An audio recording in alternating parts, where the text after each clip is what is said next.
I love that it's a college town. I really don't know if I would stay in a town this small if it wasn't a college town. I really like the influx of all new students all the time and having new young people. I grew up in Palatine, Illinois, which is a suburb of Chicago. Definitely the sense of community. I grew up in a small town, so I definitely was striving for that. I know a lot of UNI students have the luxury of going home because they're all from Iowa, but so this kind of had to become a community, and it was very embracing. I think that's me around.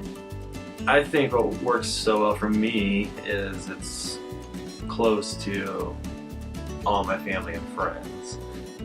Obviously, for what I do, in the recording industry, it's not there's not many studios in Iowa. First of all, not that many in the Midwest either. So if I wanted to do this at this level, anyways, in a studio, I'd have to move a long ways away, probably. The old small town friendliness, the peace, the quiet, not the hustle and bustle like when I was living on the East Coast, like in Boston. So, just the old security of being in a small town. Everybody knows your name. I could see a lot of opportunities here with the university here. There's the Gallagher Blue Dorn, and there's the theater program at UNI, and just a lot going on. So I came here thinking, I don't care whether I get this job or not, but once I saw the Hearst Center, I thought, okay, I want that job. I noticed a different atmosphere, the attitude of the people.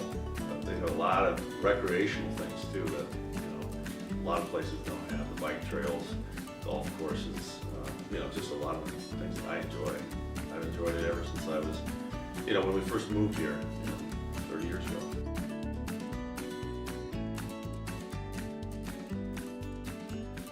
I'd say we've probably met more people at the dog park, actually. Probably, yeah. Yeah, you find owners that own similar breeds or, are just apparently really nice people and you get to talking to them, so, yeah. I would have to give credit to the Iowa Nice. It is a thing. Because even though we don't really, exchange numbers and have play dates with people, like, they're instantly, like, if I brought my kids somewhere and other people brought their kids there, we instantly would start up a conversation. Mm-hmm. Like, yeah, you go anywhere else in the really big cities, that probably won't happen. Tragic, but you think of a flooding that took place recently.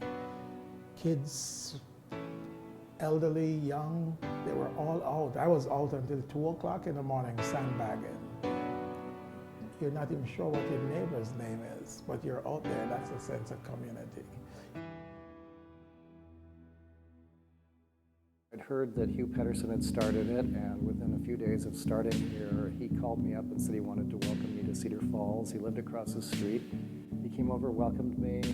He invited me to a party right away. He said, it'll be 120 of my dearest friends. These are people you need to meet. And he introduced me to just about everybody. She just said hi, and I asked her a question, what is in the area to do? And that triggers a conversation, and before you know it, we were having lunch. Just so excited about her neighborhood, her community. I think make you want to be here.